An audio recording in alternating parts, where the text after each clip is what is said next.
Bonsoir à tous et bienvenue sur D8 pour un nouveau voyage au bout de la nuit, une nouvelle soirée littéraire. Alors ce soir, je vais continuer donc le roman La Terre d'Émile Zola. Émile Zola est un écrivain et journaliste français, né le 2 avril 1890 à Paris et décédé dans la même ville le 29 septembre 1902. C'est l'un des écrivains journalistes les plus publiés, traduits et commentés dans le monde. On dit de lui qu'il est en quelque sorte le chef de file du naturalisme. Au-delà de l'écrivain, Émile Zola est une des grandes figures du combat pour la justice et le progrès social en France. La Terre est un roman publié en 1887. C'est le 15e volume de la série Les Rougon-Macquart. C'est un roman assez bestial, vous allez voir. N'hésitez pas à réagir sur les réseaux sociaux, #VBN. Lâchez vos avis, vos commentaires, vos idées. N'hésitez surtout pas, nous allons passer à la lecture.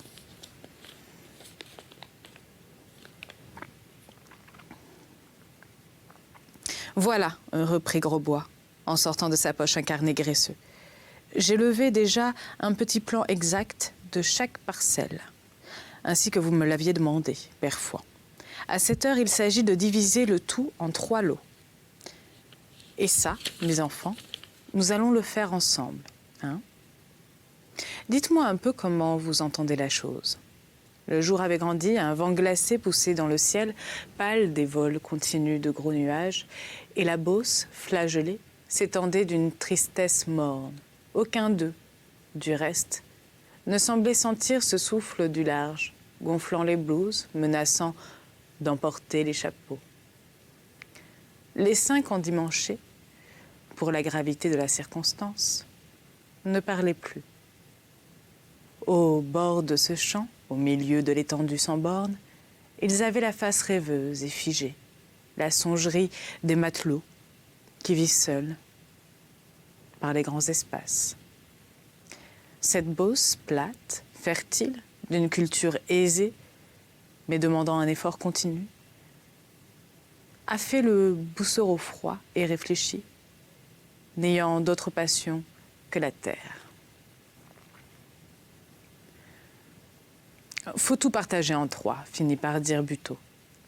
Grosbois hocha la tête et une discussion s'engagea. Lui, acquis au progrès par ses rapports avec les grandes fermes, se permettait parfois de contrecarrer ses clients de la petite propriété, en se déclarant contre le morcellement à outrance. Est-ce que les déplacements et les charrois ne devenaient pas ruineux avec des lopins larges comme des mouchoirs? Est-ce que c'était une culture, ces jardinets où l'on ne pouvait améliorer les assolements ni employer les machines? Non, la seule chose raisonnable était de s'entendre, de ne pas découper un champ ainsi qu'une galette, un vrai meurtre. Si l'un se contentait des terres de labour, l'autre s'arrangeait des prairies. Enfin, on arrivait à égaliser les lots et le sort décidé. Buteau, dont la jeunesse riait volontiers encore, le prit sur un ton de farce. Et si je n'ai que du pré, moi, qu'est-ce que je mangerai? De l'herbe, alors? Non, non, je veux tout, du foin pour la vache et le cheval, du blé et de la vigne pour moi. Fouan, qui écoutait, approuva d'un signe. De père en fils, on avait partagé ainsi. Et les acquisitions, les mariages venaient ensuite arrondir de nouveau les pièces. Riche de ses 25 hectares, Delhomme avait des idées plus larges. Mais il se montrait conciliant. Il n'était venu au nom de sa femme que pour n'être pas volé sur les mesures. Et quant à Jésus-Christ, il avait lâché les autres. À la poursuite d'un vol d'alouettes, des cailloux plein les mains. Lorsqu'une d'elles, contrariée par le vent, restait 2 secondes en l'air, immobile, les ailes frémissantes, il l'abattait avec une adresse de sauvage. 3 tombèrent, et il les mit saignantes dans ses poches. « Allons, assez causé. Coupe-nous ça en 3, dit gaiement Buteau, tutoyant l'arpenteur. Et pas en 6, car tu m'as l'air ce matin de voir à la fois Chartres et Orléans. Grosbois, vexé, se redressa, très digne. « Mon petit, tâche d'être aussi soûl que moi et d'ouvrir l'œil. Quel est le malin qui veut prendre ma place à l'équerre ?» Personne n'osant relever le défi, il triompha. Il appela rudement le gamin, que la chasse aux cailloux de Jésus-Christ stupéfiait d'admiration, et l'équerre était déjà installé sur son pied. On plantait les jalons, lorsque la façon de diviser la pièce souleva une nouvelle dispute. L'arpenteur, appuyé par Fouan et Delhomme, voulait la partager en 3 bandes parallèles au vallon de l'Aigre, tandis que Buteau exigeait que les bandes fussent prises perpendiculairement à ce vallon, sous le prétexte que la couche arable s'amincissait de plus en plus en allant vers la pente. De cette manière, chacun aurait sa part du mauvais bout, au lieu que, dans l'autre cas, le 3e lot serait tout entier de qualité inférieure. Mais Fouan se fâchait, jurait que le fond était partout le même, rappelait que l'ancien partage entre lui. Mouche et la Grande avaient eu lieu dans le sens qu'il indiquait. Et la preuve, c'était que les 2 hectares de Mouche borderaient ce 3e lot. Delhomme, de son côté, fit une remarque décisive. En admettant même que le lot fût moins bon, le propriétaire en serait avantagé le jour où l'on ouvrirait le chemin qui devait longer le champ à cet endroit. « Ah, oui !» cria Buteau, « le fameux chemin direct de Rognes à Châteaudun, par la Borderie. En voilà un que vous attendez longtemps. » Puis, comme malgré son insistance on passait outre, il protesta les dents serrées. Jésus-Christ lui-même s'était rapproché. Tous s'absorbèrent à regarder Grosbois tracer les lignes de partage. Et il le surveillait d'un œil aigu, comme s'il l'avait soupçonné de vouloir tricher d'1 centimètre en faveur d'une des parts. 3 fois Delhomme vint mettre son œil à la fente de l'équerre pour être bien sûr que le fil coupait nettement le jalon. Jésus-Christ jurait contre le sacré galopin, parce qu'il tendait mal la chaîne. Mais Buteau, surtout, suivait l'opération pas à pas, comptant les mètres, refaisant les calculs à sa manière, les lèvres tremblantes. Et dans ce désir de la possession, dans la joie qu'il éprouvait de mordre enfin la terre, grandissait l'amertume, la source rage de ne pas tout garder. C'était si beau cette pièce, ces 2 hectares d'un seul tenant. Il avait exigé la division pour que personne ne l'eût, puisqu'il ne pouvait la voir, lui. Et ce massacre, maintenant, le désespérait. Fouan, les bras ballants, avait regardé dépecer son bien sans une parole. « C'est fait, » dit Grosbois. « Allez, celle-ci ou celle-là, on n'y trouverait pas une livre de plus. » Il y avait encore sur le plateau 4 hectares de terre de labour, mais divisés en une dizaine de pièces, ayant chacune moins d'1 arpent. Même une parcelle ne comptait que 12 arès. Et l'arpenteur, ayant demandé en ricanant s'il fallait aussi la détailler, la discussion recommença. Buteau avait eu son geste instinctif, se baissant, prenant une poignée de terre qu'il approchait de son visage comme pour la goûter. Puis d'un froncement béat du nez, il sembla la déclarer la meilleure de toutes. Et l'ayant laissé couler doucement de ses doigts, il dit que c'était bien, si on lui abandonnait la parcelle. Autrement, il exigeait la division. Delhomme et Jésus-Christ, agacés, refusèrent, voulurent également leur part. Oui, oui, 4 ars à chacun. Et il n'y avait que ça de juste. Et l'on partagea toutes les pièces. Ils furent certains de la sorte qu'un des 3 ne pouvait avoir de quelque chose dont les 2 autres n'avaient point. « Allons, à la vigne, » dit Fouan. Mais comme on revenait vers l'église, il jeta un dernier regard vers la plaine immense. Il s'arrêta un instant au bâtiment lointain de la borderie. Puis dans un cri de regret, inconsolable, faisant allusion à l'occasion manquée des biens nationaux, autrefois.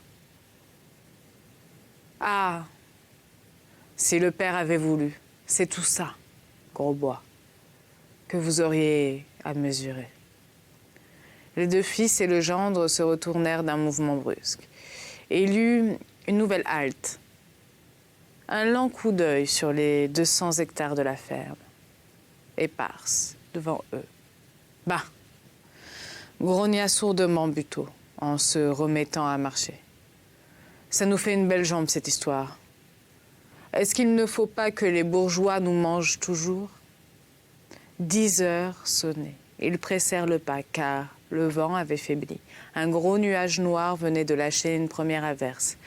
Les quelques vignes de Rognes se trouvaient au-delà de l'église sur le coteau qui descendait jusqu'à l'Aigre. Jadis, le château se dressait à cette place avec son parc.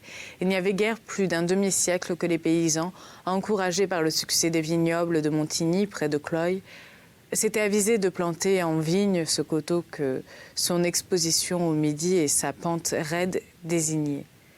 Le vin en fut pauvre, mais d'une aigreur agréable, rappelant les petits vins de l'Orléanais.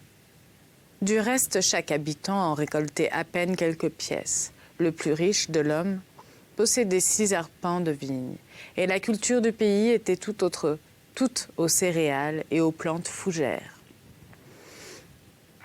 Ils tournèrent derrière l'église, filèrent le long de l'ancien presbytère, puis ils descendirent parmi les plans étroits, découpés en damiers. Comme ils traversaient un terrain rocheux couvert d'arbustes, une voix aiguë, montant d'un trou, cria. « Père, v'là la pluie! Je sors mes oies !» C'était la Trouille, la fille à Jésus-Christ, une gamine de 12 ans, maigre et nerveuse comme une branche de houx, aux cheveux blonds embroussaillés.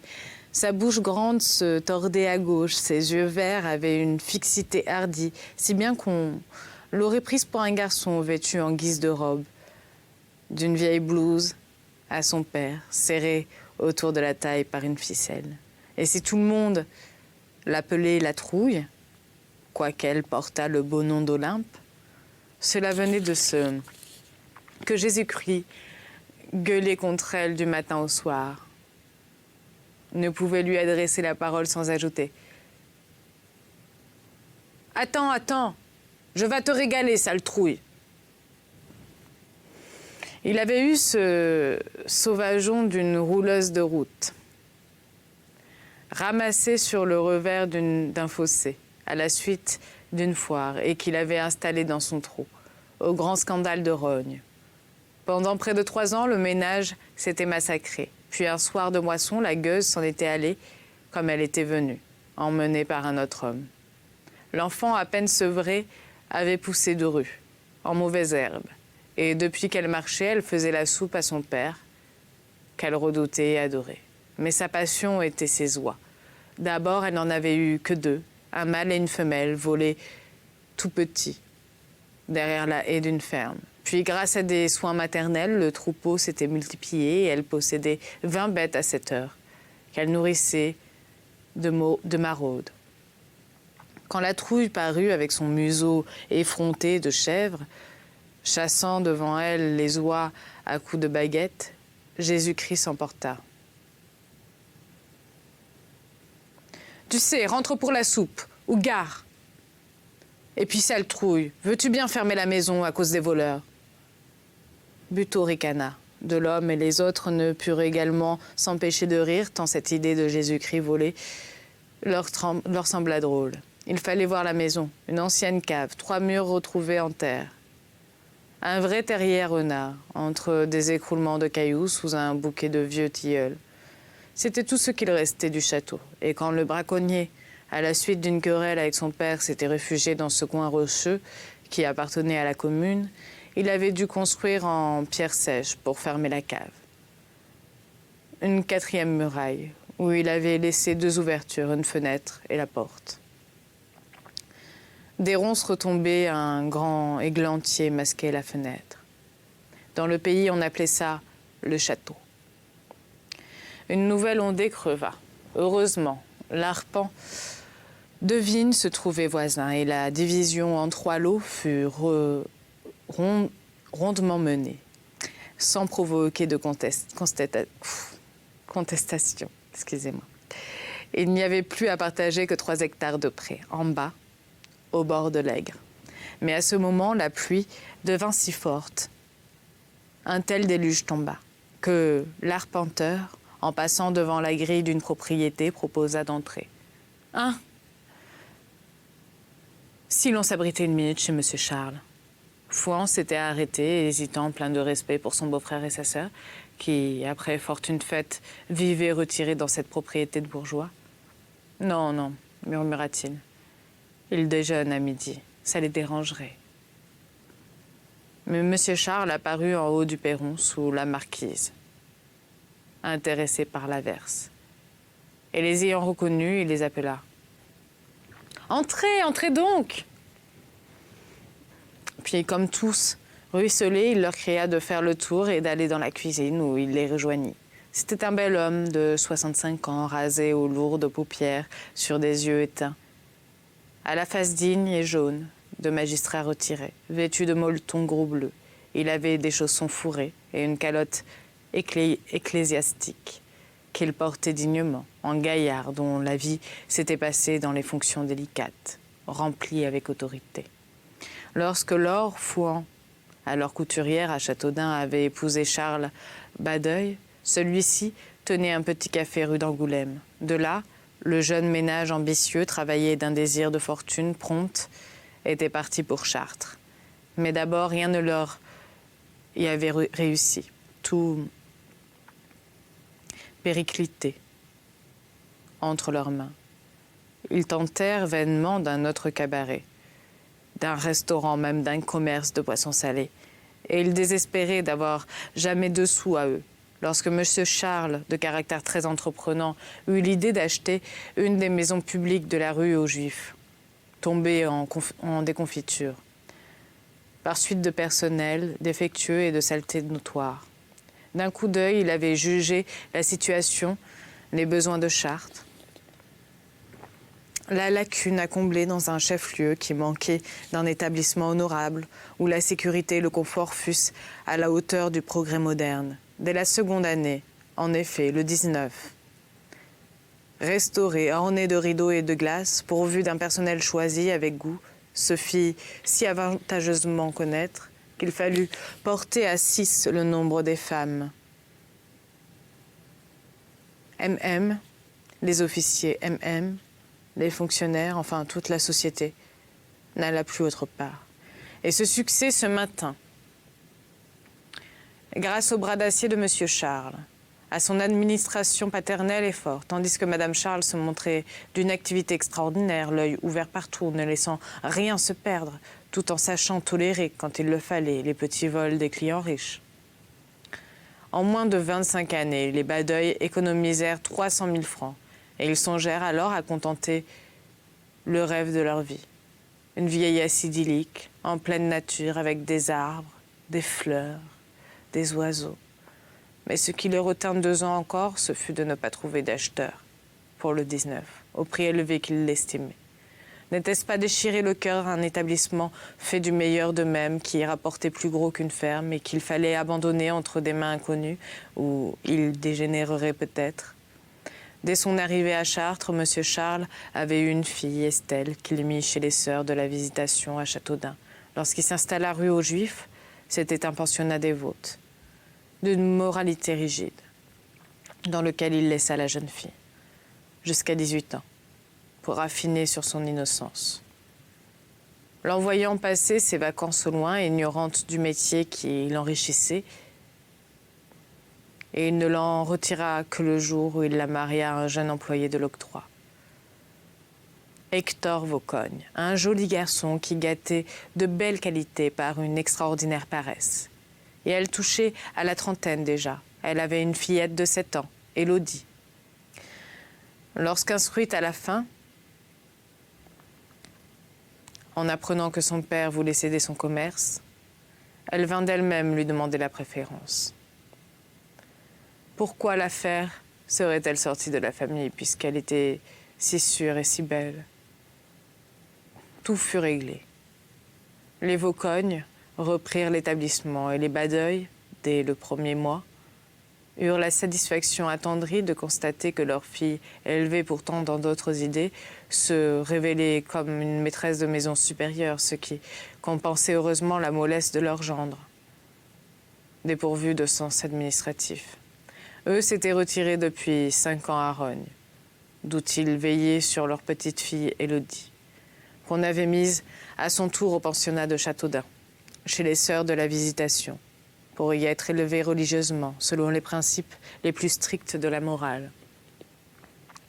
Lorsque M. Charles entra dans la cuisine, où une jeune bonne battait une omelette en surveillant une poêlée d'alouettes sautées au beurre, tous, même le vieux Fouan et de l'homme, se découvrirent et parurent extrêmement flattés de serrer la main qu'il leur tendait. « Ah, bon sang !» dit Grosbois pour lui être agréable. « Quelle charmante propriété vous avez là, monsieur Charles. Et quand on pense que vous avez payé ça rien du tout... Oui, vous êtes un malin, un vrai. » L'autre se rengorgea. Une occasion, une trouvaille. Ça nous a plu, et puis Madame Charles tenait absolument à finir ses jours dans son pays natal. Moi, devant les choses du cœur, je me suis toujours inclinée. Rose Blanche, comme on nommait la propriété, était la folie d'un bourgeois de Cloyes, qui venait d'y dépenser près de 50 000 francs, lorsqu'une apoplexie l'y avait foudroyé, avant que les peintures fussent sèches. La maison très coquette, posée à mi-côte, était entourée d'un jardin de 3 hectares qui descendait jusqu'à l'Aigre. Au fond de ce trou perdu, à la lisière de la triste Beauce, pas un acheteur ne s'était présenté, et M. Charles l'avait eu pour 20 000 francs. Il y contentait béatement tous ses goûts, des truites et des anguilles superbes, pêchées dans la rivière, des collections de rosiers et d'œillets cultivés avec amour, des oiseaux, enfin une grande volière pleine des espèces chanteuses de nos bois, que personne autre que lui ne soignait. Le ménage, vieilli et tendre, mangeait là ses 12 000 francs de rente, dans un bonheur absolu qu'il regardait comme la récompense légitime de ses 30 années de travail. « N'est-ce pas ?» ajouta M. Charles. « On sait au moins qui nous sommes ici. »« Sans doute. On vous connaît, » répondit l'arpenteur. « Votre argent parle pour vous, et tous les autres approuvèrent. »« Bien sûr, bien sûr. » Alors M. Charles dit à la servante de donner des verres. Il descendit, lui-même chercher 2 bouteilles de vin à la cave, tous le nez tourné vers la poêle, où se rissolaient les alouettes, flairait la bonne odeur, et ils burent gravement. Se gargarisèrent. « Ah, fichtre! Il n'est pas du pays, celui-là. Fameux! Encore un coup, à votre santé! À votre santé! » Comme ils reposaient leurs verres, Madame Charles parut, une dame de 62 ans, à l'air respectable, au bandeau d'un blanc de neige qui avait le masque épais et à gros nez des foins, mais d'une pâleur rosée, d'une paix et d'une douceur de cloître, une chair de vieille religieuse ayant vécu à l'ombre, et se serrant contre elle sa petite fille Élodie, en vacances à Rognes, pour 2 jours, la suivait dans son effarement de timidité gauche. Mangée de chlorose, trop grande pour ses 12 ans, elle avait la laideur molle et bouffie, les cheveux rares et décolorés de son sang pauvre, si comprimée d'ailleurs par son éducation de vierge innocente, qu'elle en était imbécile. « Tiens, vous êtes là, » dit Madame Charles en serrant les mains de son frère et de ses neveux, d'une main lente et digne, pour marquer les distances, et se retournant sans plus s'occuper de ses hommes. « Entrez, entrez, monsieur Patoire, la bête est ici. » C'était le vétérinaire de Cloyes, un petit gros, sanguin, violet, avec une tête de troupier et des moustaches fortes. Il venait d'arriver dans son cabriolet boueux, sous l'averse battante. « Ce pauvre mignon, continuait-elle, en tirant du four tiède une corbeille où agonisait un vieux chat. Ce pauvre mignon a été pris hier d'un tremblement et c'est alors que je vous ai écrit. Ah, il n'est pas jeune. Il a près de 15 ans, oui. Nous l'avons eu 10 ans à Chartres et l'année dernière, ma fille a dû s'en débarrasser. Je l'ai amené ici parce qu'il s'oubliait dans tous les coins de la boutique. La boutique, c'était pour Élodie, à laquelle on racontait que ses parents tenaient un commerce de confiserie. Si bousculé d'affaires qu'ils ne pouvaient l'y recevoir. Du reste, les paysans ne sourirent même pas, car le mot courait à rogne. On y disait que la ferme au Hourdequin, ça ne valait pas la boutique à Monsieur Charles. Et les yeux ronds, il regardait le vieux chat jaune, maigri, pelé, lamentable, le vieux chat qui avait ronronné dans tous les lits de la rue aux Juifs. Le chat caressé, chatouillé par les mains grasses de 5 ou 6 générations de femmes. Pendant si longtemps, il s'était dorloté en chat favori, familier du salon et des chambres closes, léchant les restes de pommade, buvant l'eau des verres de toilette, assistant aux choses en muet rêveur, voyant tout de ses prunelles amincies dans leur cercle d'or. « Monsieur Patoire, je vous en prie, conclut Madame Charles, guérissez-le. » Le vétérinaire écarquillait les yeux avec un froncement du nez et de la bouche, tout en remuant de son museau de dogue bonhomme et brutal, et il cria. « Comment, c'est pour ça que vous m'avez dérangé ?»« Bien sûr que je vas vous le guérir. Attachez-lui une pierre au cou et foutez-le à l'eau. » Élodie éclata en larmes. Madame Charles suffoquait d'indignation. « Mais il pue, votre minet. Est-ce qu'on garde une pareille horreur pour donner le choléra à la maison? Foutez-le à l'eau. » Pourtant, devant la colère de la vieille dame, il finit par s'asseoir à la table, où il rédigea une ordonnance en grognant. « Ça, c'est vrai, si ça vous amuse d'être empesté. Moi, pourvu qu'on me paie, qu'est-ce que ça me fiche? Tenez. » Vous lui introduirez ça dans la gueule par cuillerée, d'heure en heure. Et voilà une drogue pour 2 lavements, l'un ce soir, l'autre demain. Depuis un instant, Monsieur Charles s'impatientait, désolé de voir les alouettes noircir, tandis que la bonne, lasse de battre l'omelette, attendait les bras ballants. Aussi donna-t-il vivement à Patoire les 6 francs de la consultation, en poussant les autres à vider leur verre. « Il faut déjeuner, hein? Au plaisir de vous revoir. La pluie ne tombe plus. » Ils sortirent d'un air de regret, et le vétérinaire qui montait dans sa vieille guimbarde disloquée répéta. « Un chat qui ne vaut pas la corde pour le foutre à l'eau. Enfin, quand on est riche. »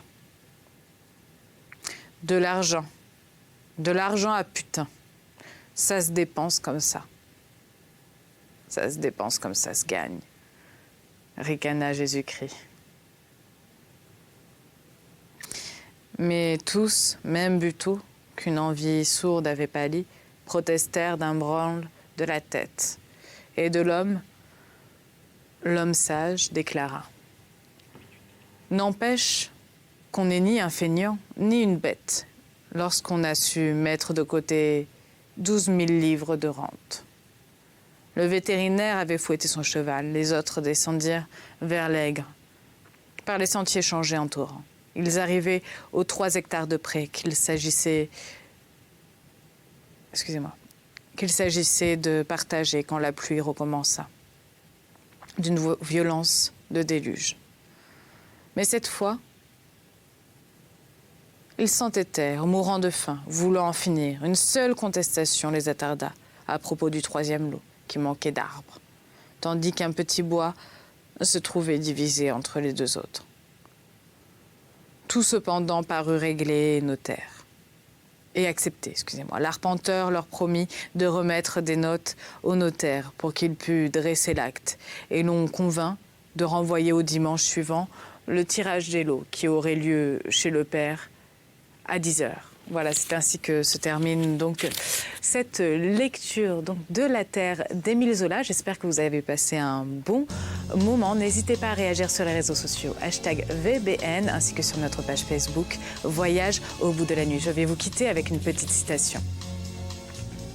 On n'a pas d'idée. On n'a pas idée du mal qu'on a avec les vieilles gens. C'est plein de manies, de mauvaises habitudes. Et ils en crèveraient plutôt que de se corriger.